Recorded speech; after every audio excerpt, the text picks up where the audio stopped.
You most welcome in our programme officers talk.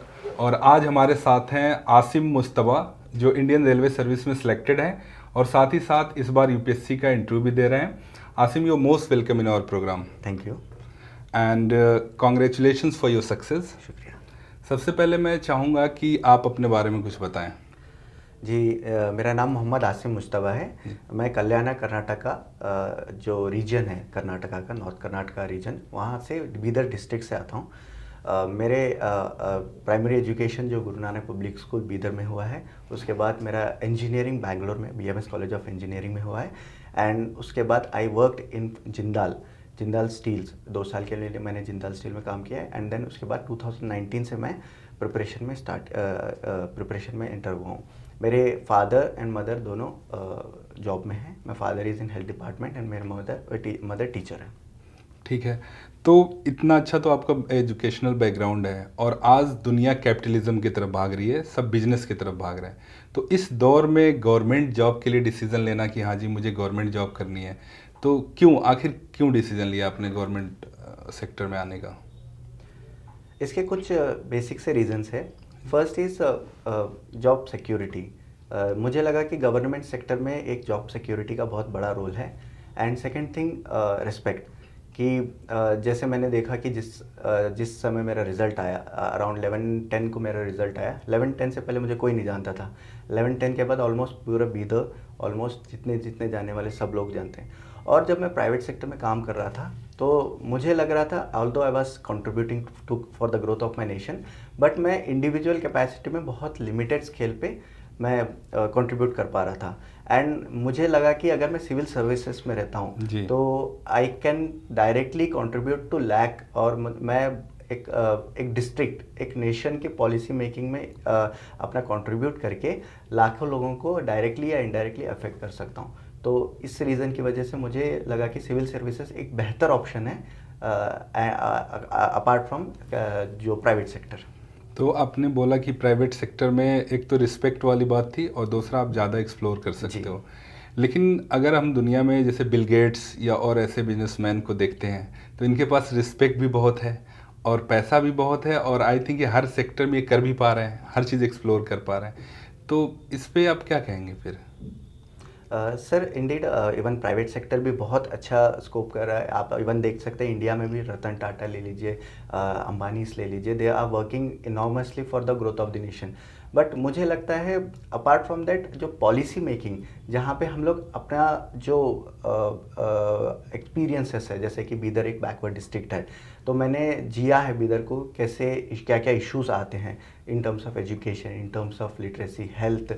तो इस चीज़ को मैं डायरेक्टली पॉलिसी मेकिंग में जो इन्वॉल्व हो सकता हूँ, वो चीज़ें मुझे लगी कहीं ना कहीं प्राइवेट सेक्टर में मिसिंग थी।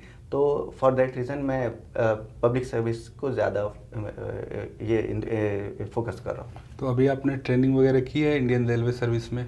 थोड़ा सा बताइए इंडियन रेलवे सर्विस के बारे में, क्योंकि जब यूपीएससी की बात होती है तो इन जनरली लोग आईएएस, आईपीएस, आईएफएस यहीं तक रह जाते हैं। इंडियन रेलवे सर्विस या अदर सर्विस के बारे में कम बात होती है। तो आप, अगर आपको कोई एक्सपीरियंस हो या कुछ जानते हो इंडियन रेलवे सर्विस के बारे में। First of all, UPSC total of 21 services है। इसमें आईएएस, आईपीएस तो टॉप 2 सर्विसेज है। उसके बाद 19 सर्विसेज जो होते हैं, उसमें Indian revenue services, Indian Railway management services, Indian defence account services, ऐसे कई सारे सर्विसेज रहते हैं। तो उसमें से एक इंडियन रेलवे मैनेजमेंट सर्विस जो अभी रिसेंटली क्रिएट की गई है, जो 8 सर्विसेज को मर्ज करके बनाई गई है। तो पहले कैसा था कि Indian railway traffic services, Indian railway personal services, Indian railway account service, ऐसा कुछ 8 सर्विसेज थे। तो देवर सीलोड अप्रोच इन इंडियन रेलवेज। उसके वजह से हो रहा क्या था कि एक तो एफिशिएंसी इशू आ रहा था, डिपार्टमेंटलिज्म इशू आ रहा था, और ऐसा हो रहा था कि जो मेन गोल था इंडियन रेलवेज का, कि पब्लिक को access of easy service with most comfort and giving them with utmost dignity. तो ये चीज़ें ना कहीं हिंडर हो रहा था। तो what Indian railway, the government of India decided is, rather than having siloed approach, 8 services को मर्ज करके इंडियन रेलवे मैनेजमेंट सर्विस, जो कि हमारी सर्विस है, यहाँ पे हम लोग को 8 डिपार्टमेंट का एक्सपोजर मिलेगा and we will be working in 8 will be leading 8 departments on a timely phased manner. तो इसकी वजह से जो है ना, एक तो सीलोड अप्रोच खत्म हो जाएगा एंड देन पॉलिसी मेकिंग भी काफ़ी हद तक इम्प्रूव हो जाएगी। बिल्कुल बिल्कुल जी। अगर हम इंडिया के कॉन्टेक्स्ट में बात करें प्रेजेंट में, तो सबसे बड़े मुद्दों में एक मुद्दा है अनएम्प्लॉयमेंट, बेरोजगारी। हमारा यूथ आई थिंक कि दुनिया में पॉपुलेशन में भी पहले प्लेस पे हम हैं और हमारे पास यूथ भी बहुत है, लेकिन उसके बावजूद भी इतना अनएम्प्लॉयमेंट। तो इसके रीजंस क्या क्या आप मानते हैं, इनके क्या क्या रीजंस है और इसको कैसे हम लोग इम्प्रूव कर सकते हैं? सर जैसे आपने बताया, पॉपुलेशन में इंडिया अभी फर्स्ट प्लेस पे है and it is a good thing that हमारा जो डेमोग्राफिक डिविडेंड है 2048 तक it will be, India will be the most youngest populated country in the world. तो मेजर इशू अभी प्रेजेंटली हमारा अनएम्प्लॉयमेंट प्लेग है, जो कि अराउंड 6% ऑफ टोटल पॉपुलेशन है। तो इसके लिए एक रीज़न तो ये है कि हम लोग जब 1991 के बाद जो LPG रिफॉर्म्स लेके आए, तो we went from agrarian society to directly service sector society. तो एक जो हमारा मिसिंग मैन्युफैक्चरिंग मिडल जो है, वो हम लोग कोप अप नहीं कर पाए। तो सर्विस सेक्टर ऑल्दो 55% ऑफ हमारी GDP को कंट्रीब्यूट करता है, बट लेस देन 25% पॉपुलेशन को एम्प्लॉय करता है। एंड जो मैन्युफैक्चरिंग सेक्टर जो कि हमारा बैकबोन होना चाहिए था, हम लोग उसके ऊपर फोकस नहीं कर पाए। तो एक रीज़न ये है कि हमारा मिसिंग मैन्युफैक्चरिंग मिडल, एक ये रीज़न है। सेकेंड थिंग, हमारा population because of the enormous number of people in India, हमारे पास स्कैर्सिटी ऑफ रिसोर्सेज है and because of that we couldn't give enough amount of skill. बोला जाता है कि 90% of our population is informally skilled या फिर अनस्किल्ड पॉपुलेशन है हमारा। तो अगर स्किलिंग भी एक मेजर इशू है, बिकॉज ऑफ विच अभी एक जैसे अजीम प्रेम जी की एक रिपोर्ट थी जिसमें उन्होंने बताया कि 60% of India's engineers after engineering are not can not be directly employed into the industries. तो ये एक मेजर रीज़न हो सकता है जी। और हमें एज मिलना चाहिए था कि हमारे पास इतना यूथ है, यंग पॉपुलेशन है, उसको हम यूज़ कर पाते, तो कहीं ना कहीं उसमें भी हम बेनिफिट नहीं गिन कर पा रहे हैं, ये चीज़ें ना होने की वजह से, है ना? सर आप देख सकते हैं कि इंटरनेशनल मार्केट में वर्ल्ड लीडर्स इंडिया की बात, अभी जिस तरीके से इंडिया का वो सॉफ्ट पावर बढ़ रहा है, इंडिया को ग्लोबल लेवल पे G20 में मल्टीपल प्लेटफॉर्म्स पे स्पेस मिल रही है because of the youth population. तो if you are not able to capitalise it, तो एक फ्रेज है कि demographic dividend may turn into demographic disaster. For that reason हमको ये जो पॉपुलेशन है उसको employment and skilled and various other चीज़ों में पोटेंशियल को यूटिलाइज करना ज़रूरी है।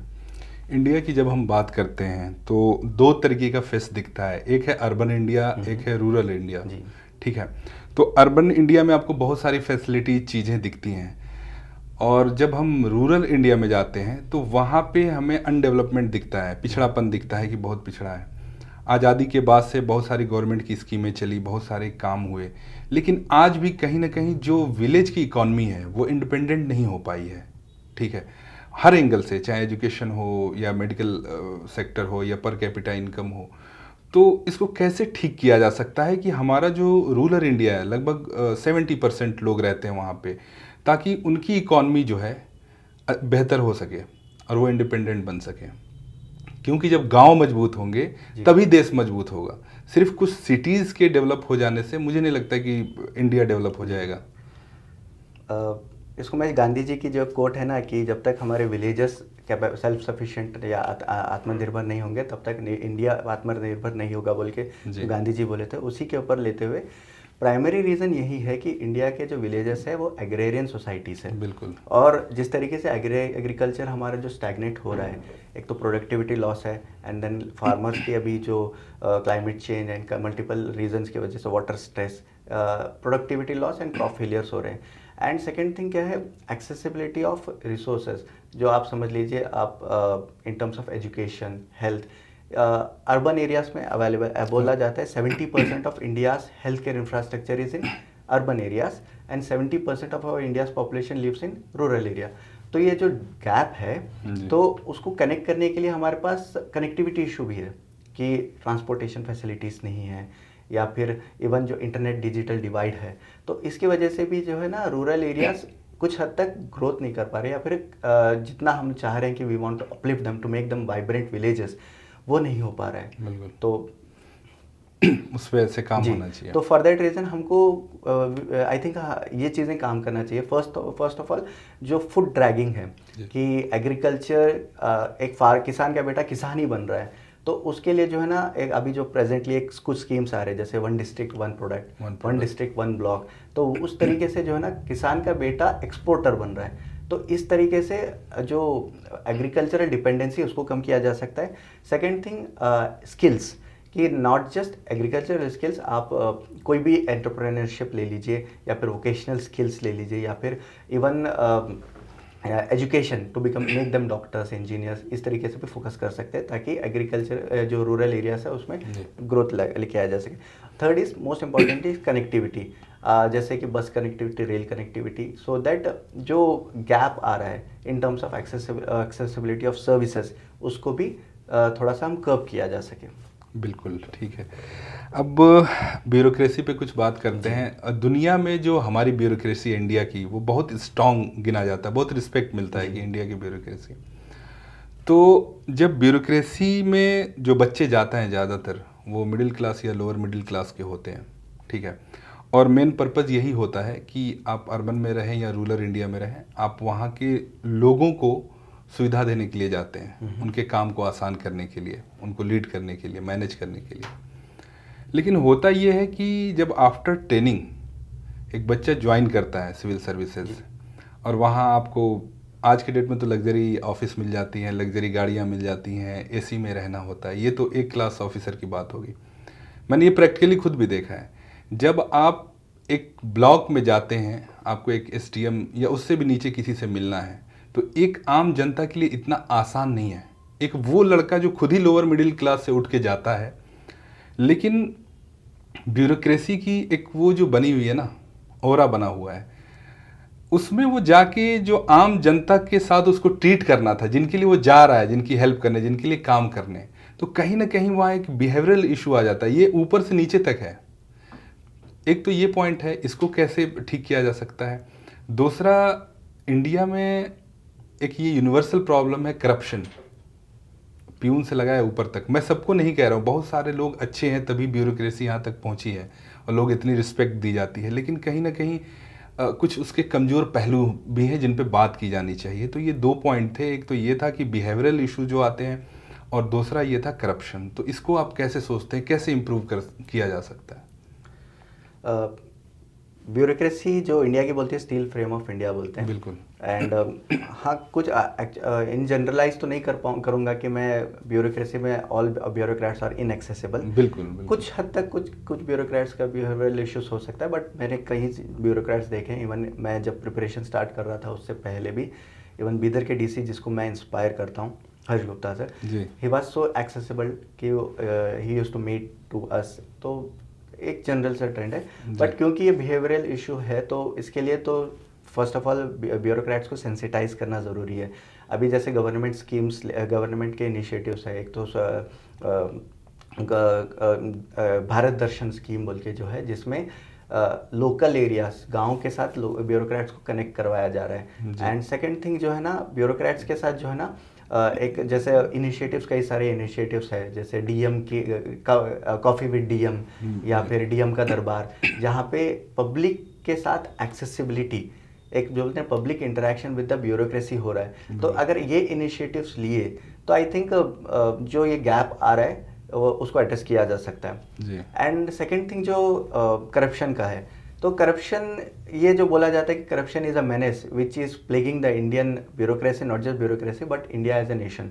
तो इसके लिए तो सबसे इम्पॉर्टेंट चीज़ यही है कि पब्लिक अवेयरनेस, दैट पब्लिक को पता होना चाहिए व्हाट आर देयर राइट्स, क्योंकि जब तक उनको पता ही नहीं है कि कहाँ पे क्या राइट्स है, उनको क्या मिल रहा है, they will fall in the trap of corruption, and उसके वजह से they have to either pay corruption और they will be demanded corruption. तो एक तो पब्लिक को awareness about their rights, second bureaucracy को सेंसिटाइज करना चाहिए कि it is their part of their job to provide those services.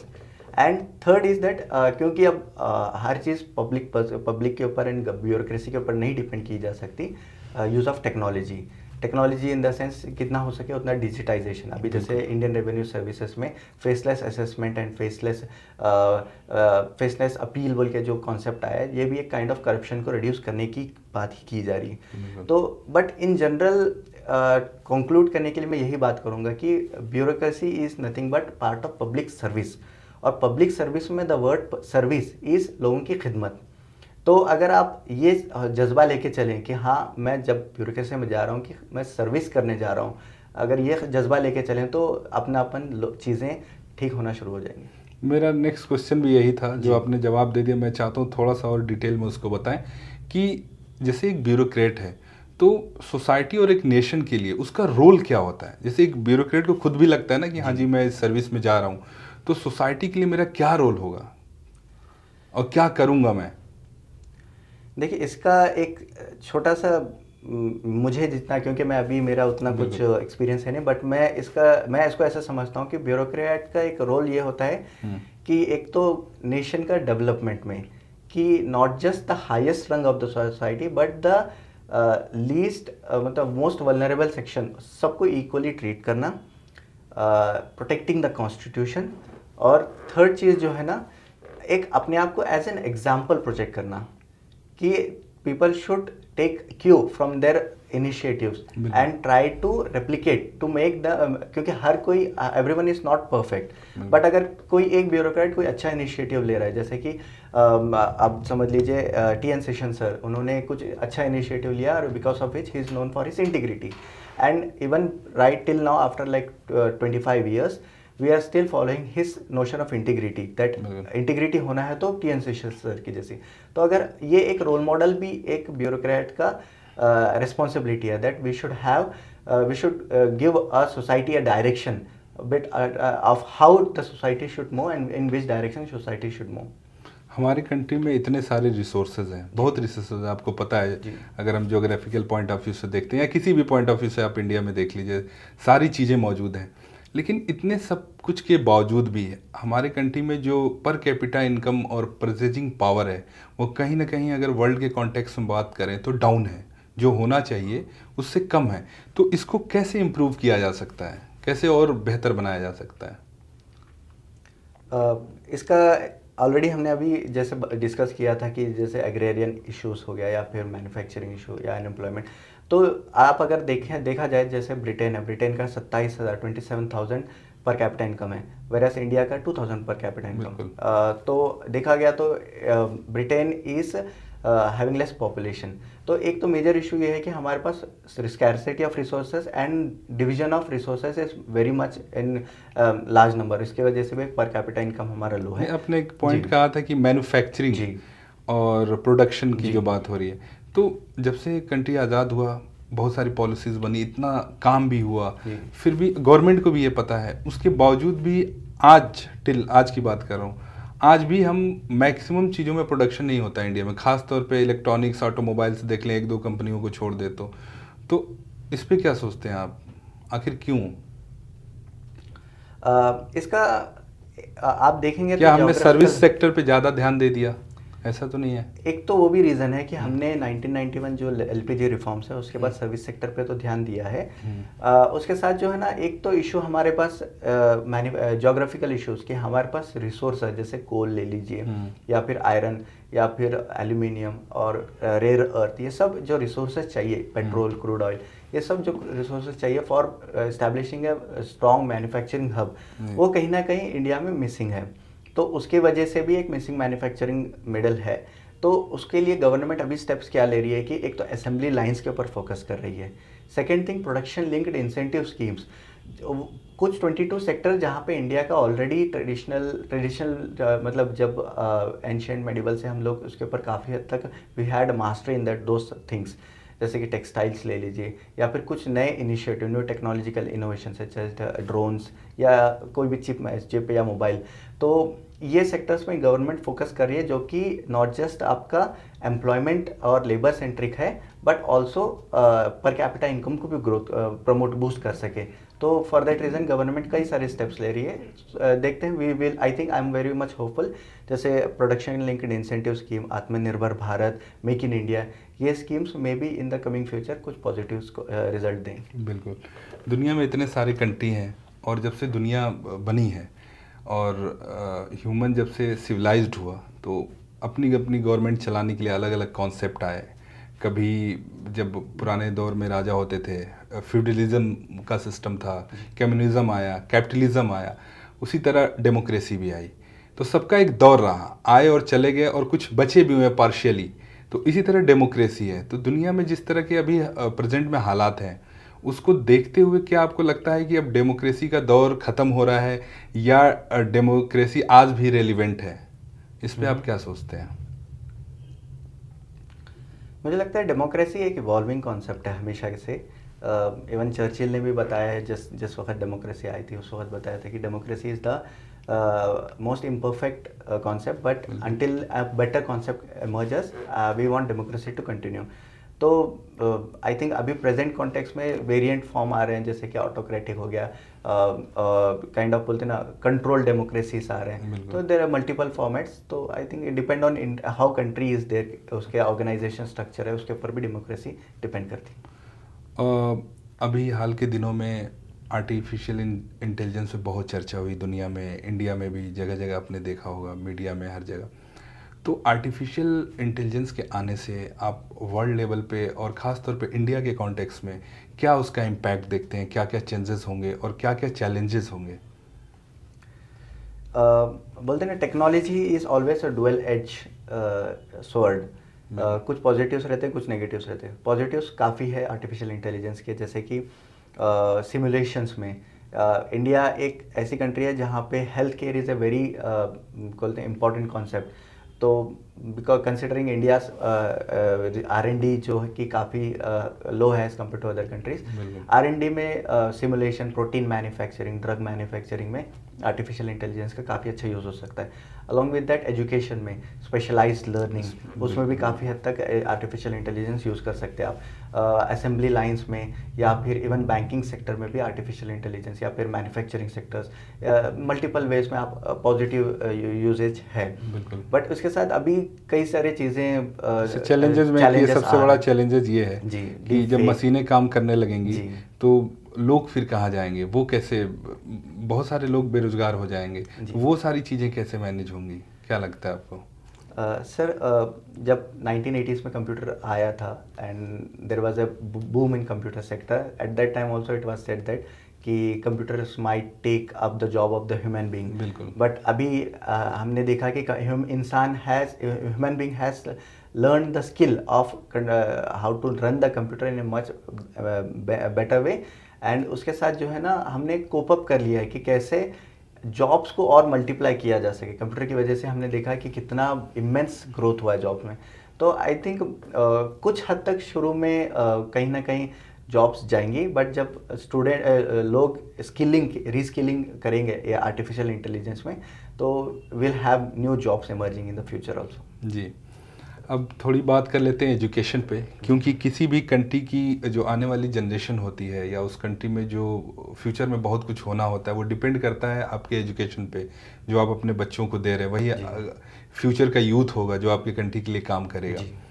तो इसमें बहुत सारे पॉइंट हैं, लेकिन हम कुछ पॉइंट पे डिस्कस करेंगे। एक तो है हमारी जो ओवरऑल एजुकेशन पॉलिसी है जी।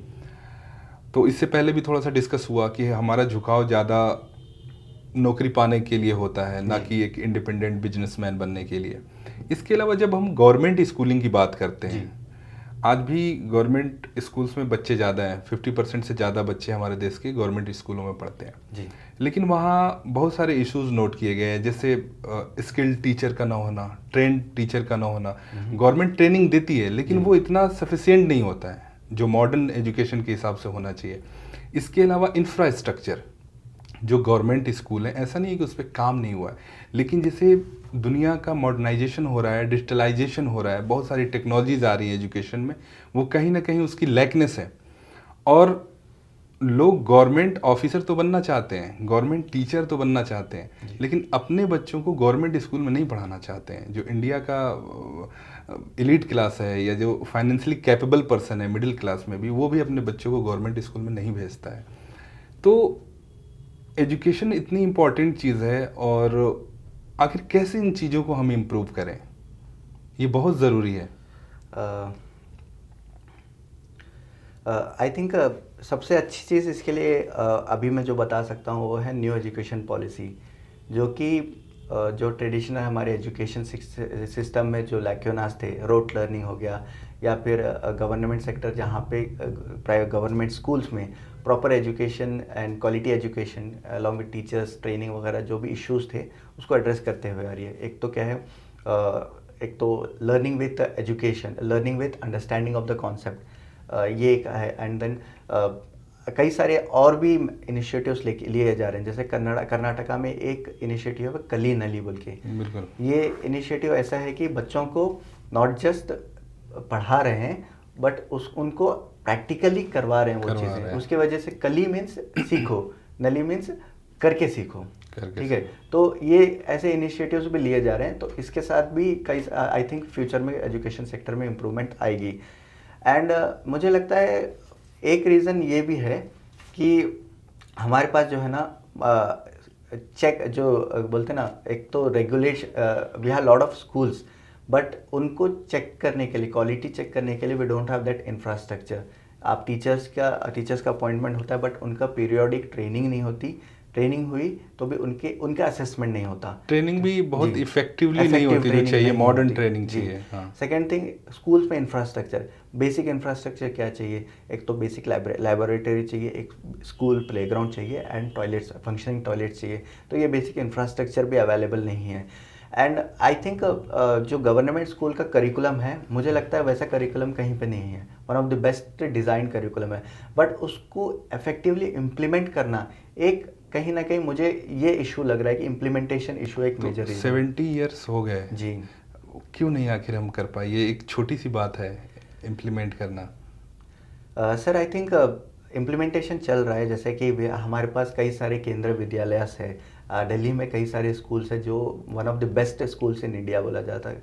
एंड इवन हमारे पास ऐसा नहीं है कि काम नहीं हो रहा है, बट स्टिल जैसे हमारा लिटरेसी रेट 78% है, तो मुझे लगता है एक बोलते हैं 90% 100% जाने के लिए बहुत सारा काम बाकी है। एंड हम लोग जो अभी प्रेजेंटली फोकस करना चाहिए, not just learning but education के ऊपर फोकस करना चाहिए, कि एजुकेशन में जो है ना लिटरेसी के साथ साथ कॉम्प्रिहेंसिव 360 डिग्री अप्रोच। वो एक कोट है जो मैं अभी मिस कर रहा हूँ, वो बोलते हैं ना कि education is not what you learn in school but education is what you learn after school, तो what you remember after school. तो आई थिंक ये चीज़ों के ऊपर फोकस करना अभी थोड़ा सा I think we are in the progress और in the process of doing that. इसी में एक और एंगल है, एजुकेशन से ही रिलेटेड है।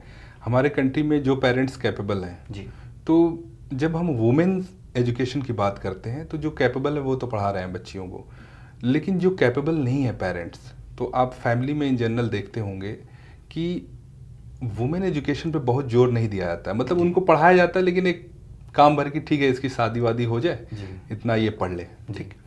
तो मुझे लगता है कि बहुत सारे कंट्रीज़ में ऐसा है भी कि जो पेरेंट्स कैपेबल नहीं हैं जिन बच्चियों के, उनके लिए इंडिया लेवल पे एजुकेशन फ्री कर देना चाहिए। बच्चियों का जो एजुकेशन है, गर्ल्स एजुकेशन, उसको फ्री कर देना चाहिए जिनके पेरेंट्स कैपेबल नहीं हैं। इस पे क्या सोचते हैं आप? सर आई थिंक कई सारे इनिशिएटिव्स ऑलरेडी है हमारे पास। फर्स्ट ऑफ ऑल तो फंडामेंटल राइट्स और इवन जो न्यू एजुकेशन पॉलिसी जो बताती है वो basic elementary education from 6 to 14 years free education है। एंड उसके साथ साथ कई सारे स्टेट गवर्नमेंट्स भी है, जैसे कर्नाटका में एजुकेशन कई हद तक गर्ल्स को फ्री ही दिया जाता है, स्पेसिफिक गर्ल्स कॉलेजेस भी बनाए जाते हैं। और उसके साथ साथ जो है ना स्कीम्स भी, जैसे कन्याश्री हो गया या फिर और सारे कई सारे सखी स्कीम्स, इवन SHGs को प्रमोट किया जा रहा है ताकि विमेन एजुकेशन को प्रमोट किया जा सके। तो आई थिंक अभी काम हो रहा है। एंड उसके साथ साथ मुझे लगता है प्राइमरी रीज़न ये है कि even free access of education देने के बावजूद भी कुछ जो पैट्रियार्कल नोशन है कि हाँ लड़की है क्यों इन्वेस्ट करना है, ये एक जो माइंडसेट है हमारा इंडियन सोसाइटी में, ये भी एक रीज़न है तो कि रूरल में एक और प्रॉब्लम है, रूरल में तो पेरेंट्स के पास इतना पैसा होता है कि या तो वो बच्ची के दहेज के लिए वो पैसा खर्च कर दे जी और या तो पढ़ा ले। जी तो रूरल इंडिया में इसलिए लोग ये सोचते हैं कि चलो यार 10th-12th कर ले और आगे तो दहेज देना ही है, जी तो अगर मैंने इसको हायर एजुकेशन पैसा खर्च कर दिया तो इसकी शादी नहीं कर पाऊंगा। जी तो पेरेंट्स क्या करते हैं कि वहीं रोक देते हैं उनकी एजुकेशन। तो ये भी एक रीज़न बोला जा सकता है। तो इसलिए हम, मुझे लगता है ये एक स्ट्रक्चरल इशू है। हमको पहले तो सोसाइटी को सेंसिटाइज करना चाहिए कि women are equally important, it is important to treat educate women equally as man. Because अभी एक रिपोर्ट आई थी जिसमें बताया था कि अगर लड़कियों को भी इक्वल अपॉर्चुनिटी मिले तो हमारे इंडिया जीडीपी 27% तक बढ़ सकता है। तो एक तो ये है, एंड उसके बाद विमेन इंडिपेंडेंट हो जाएंगी, एंड उसके बाद एक बोलते हैं ना, एक अच्छा लाइफ पार्टनर बन सकेंगी। तो बचपन से हम लोग ने, आपने भी सुन रखा होगा गुड गवर्नेंस। जी गुड गवर्नेंस हमने मीडिया में भी सुना है, पढ़ा भी है तैयारी के दौरान, लेकिन वो गुड गवर्नेंस दिखता नहीं है प्रैक्टिकली, है ना। तो आप ये बताएं कि गुड गवर्नेंस से आप समझते क्या हैं और गुड गवर्नेंस में आखिर क्यों हम इतने पिछड़े रह गए? गुड गवर्नेंस का मेरे नज़दीक अंडरस्टैंडिंग ये है कि वो गवर्नमेंट जो कि डिसीजन मेकिंग, पॉलिसी मेकिंग या फिर गवर्नमेंट फंक्शनिंग में जो है ना, नॉट जस्ट जो elected representatives but all stakeholders को इन्वॉल्व करे। स्टेक होल्डर्स कौन से हो सकते हैं? हम, यानी कि public, second NGOs, private sector, या फिर और कोई भी स्टेक होल्डर जो सोसाइटी में फंक्शन कर रहा है। तो जब decision making, policy making taking place with the involvement और active participation of all stakeholders, along with that government being transparent, being accountable and answerable to the public at large, I think ये मेरे नज़दीक definition है good governance का। तो हाँ, कुछ हद तक है, नेगेटिव इश्यूज है कि जो डिसीजन मेकिंग है ये कहीं ना कहीं यूनिलैटरल हो रहे हैं, या फिर active participation of stakeholders नहीं हो रहा है। बट आई थिंक कहीं ना कहीं पॉजिटिव चीज़ें भी हो रही हैं, जैसे कि आप देख लीजिए अभी जो न्यू एजुकेशन पॉलिसी आई, काफ़ी हद तक we had discussion with multiple stakeholders, या फिर आप अकाउंटेबिलिटी एंड आंसरेबिलिटी की बात कर रहे हैं, आप आरटीआई लिख लीजिए, या फिर आप कर्नाटका में एक अच्छा मॉडल है क्या, नेम्मदी केंद्रास बोल के, जहाँ पे जो एक्सेसिबिलिटी ऑफ डॉक्यूमेंट्स, मैं मेरे घर में बैठ के 20 रुपये में मेरा कोई भी डॉक्यूमेंट बनवा सकता हूँ, जो कि पहले मुझे ब्रोकर को दे के 10,000 रुपये, 15,000 रुपये में जो पहले बनाना होता। तो the accessibility of services to the most vulnerable section और all the sections of the society, ये कहीं ना कहीं we are trying to work on it. कहीं जैसे कि भूमि ऐप ले लीजिए, या फिर कई सारे स्कीम्स हैं, तो I think we are working on it. बिल्कुल। आप कर्नाटका से हैं जी, तो कर्नाटका के बारे में तो वैसे भी बहुत सारी चीज़ें हैं बताने के लिए, लेकिन अगर इन शॉर्ट में आपको कर्नाटका के बारे में बताना हो कि कर्नाटका स्टेट क्या है, तो उसके 5 to 6 पॉइंट क्या बताएंगे आप कर्नाटका के बारे में?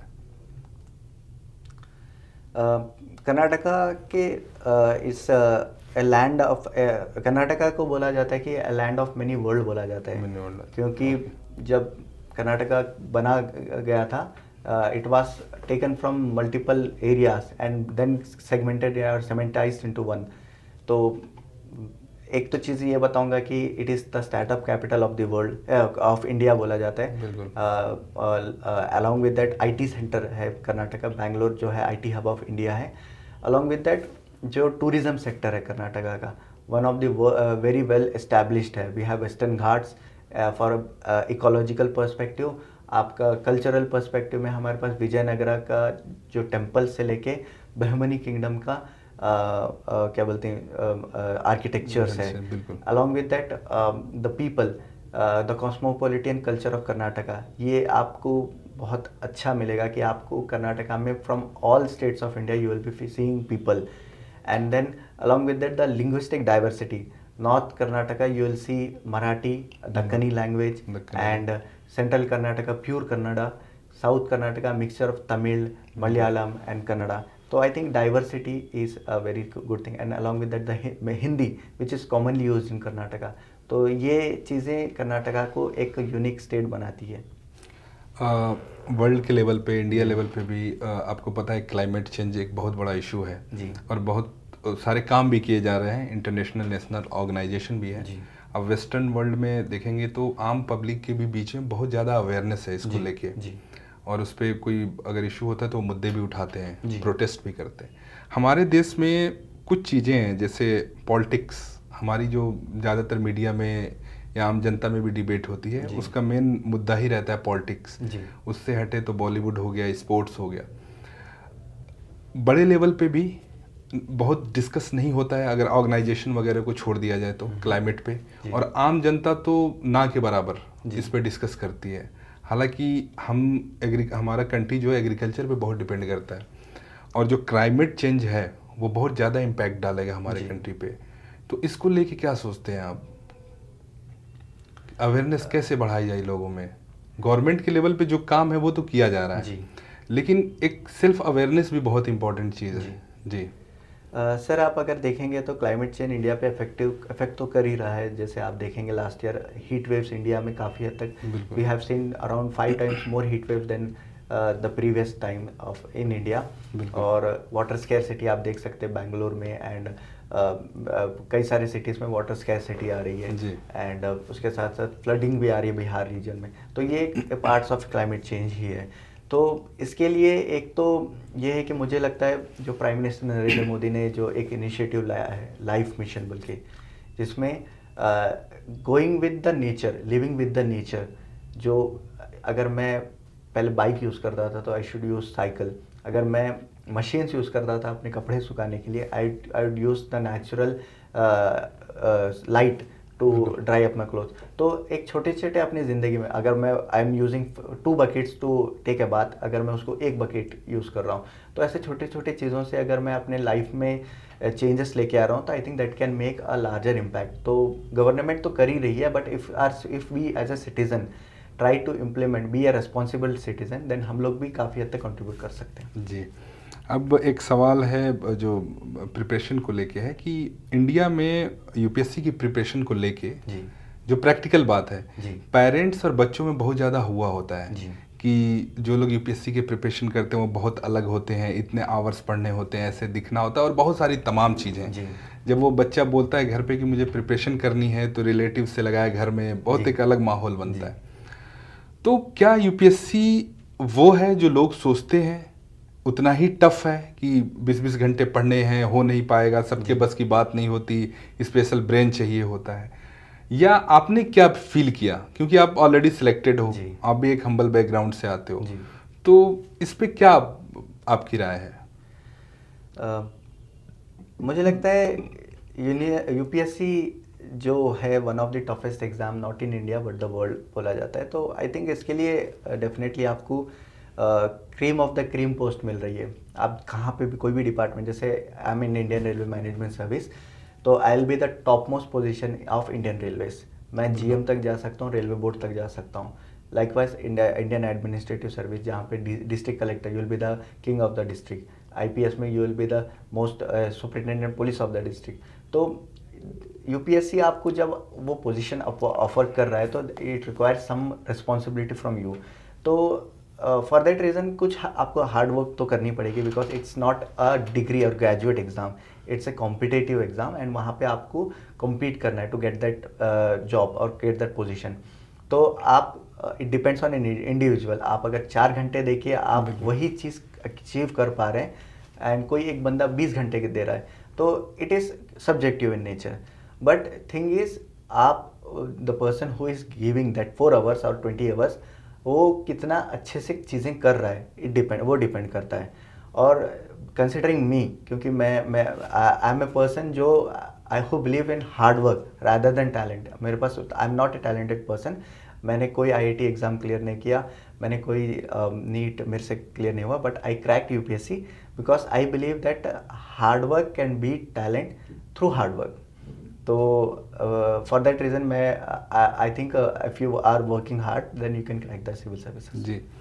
और ये आपसे एक पर्सनल सवाल है कि जैसे एजुकेशन के लिए आपके क्या माने हैं? जैसे जी बहुत सारे लोग कहते हैं कि पढ़ना चाहिए, लेकिन वो समझते नहीं क्यों पढ़ना चाहिए। बहुत सारे लोगों को कहना है कि बिना पढ़े भी गुजारा हो सकता है अगर थोड़ी बहुत नॉलेज है तो।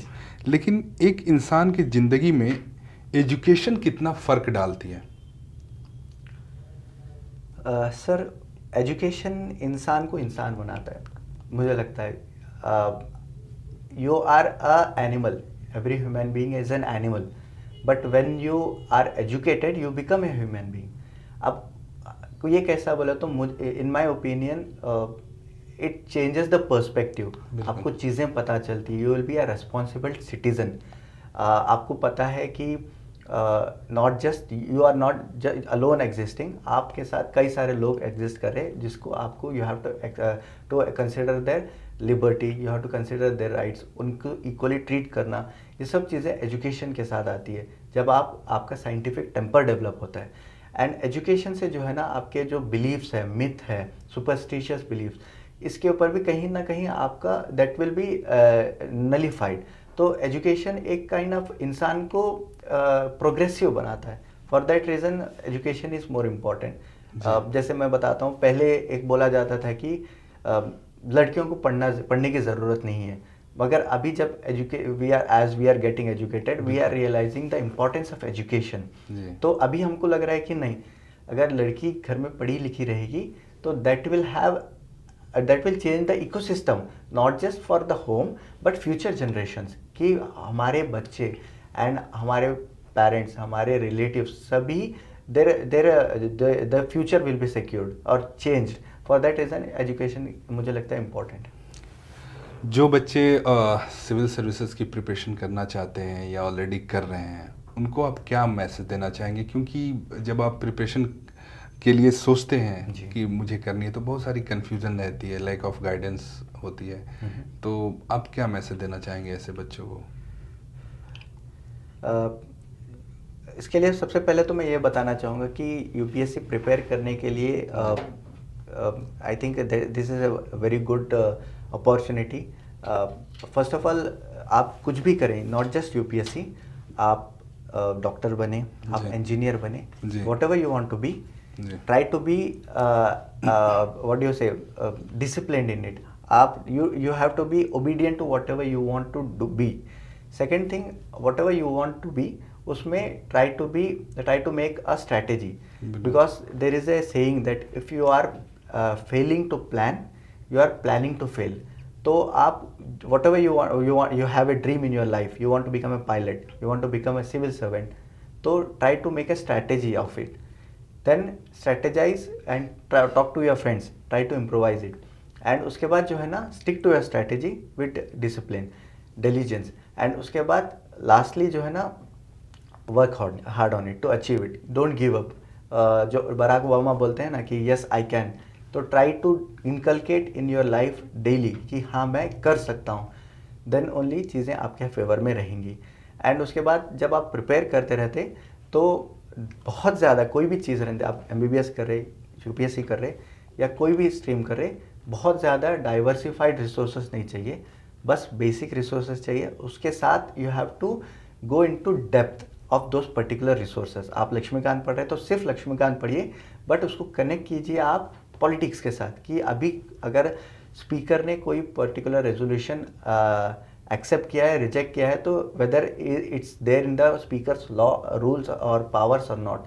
इस तरीके से you have to connect with the application part. बिल्कुल। उसके बाद ट्राई टू राइट आंसर्स, ये एक चीज़ें मैं बोल सकता हूँ, क्योंकि राइटिंग इन जनरल, आप नॉट जस्ट यूपीएससी की बात कर रहा हूँ, जब आप लिखते हैं ना तो आपके थॉट्स जो है, आपके those thoughts will be condensed, you will have a clarity of mind. तो daily 1 page 2 page you have to write. And उसके बाद ये तो यूपीएससी की प्रिपरेशन हो गया, एंड इसके साथ जो है ना, जो अदर एस्पेक्ट जैसे कि मेंटल आइसोलेशन, सोशल प्रेशर, ये सब चीज़ें भी आती हैं लाइफ में। तो for that reason try to work on your mental health also. इसके लिए मेडिटेशन कीजिए, दोस्तों के साथ सोशलाइज हो थोड़ा सा, and try to make friends of, I think ये चीज़ें करना ज़रूरी है। एंड उसके साथ जो है लास्टली यही बोलूँगा कि थोड़ा सा काम रहें, चीज़ों को सुकून से रहिए, जब चीज़ें हो जाए होनी है तब वो चीज़ें हो जाएंगी। जी, आसिफ, बहुत बहुत शुक्रिया आपका जी। कि आपने अपना इतना इम्पोर्टेंट टाइम दिया, जी। And best of luck for your bright future. Thank you. अभी आसिम ने इस साल इंटरव्यू भी दिया है, जी। और हम सभी प्रे करते हैं कि आप उसमें अच्छा रैंक लाएं। जी। इस बार भी आप सिलेक्शन लें। थैंक यू सो मच जी। इतना प्रीशियस टाइम देने के लिए। Thank you so much. मैं यही लास्ट में बोलूँगा कि एक शेर है जी। उसको बोल के मैं ख़त्म करूँगा कि हिम्मत कर, सब्र रख, बिखर कर भी सवर जाएगा, यकीन रख, शुक्र कर, ये वक्त है, ये भी गुजर जाएगा। गुड गुड, बढ़िया।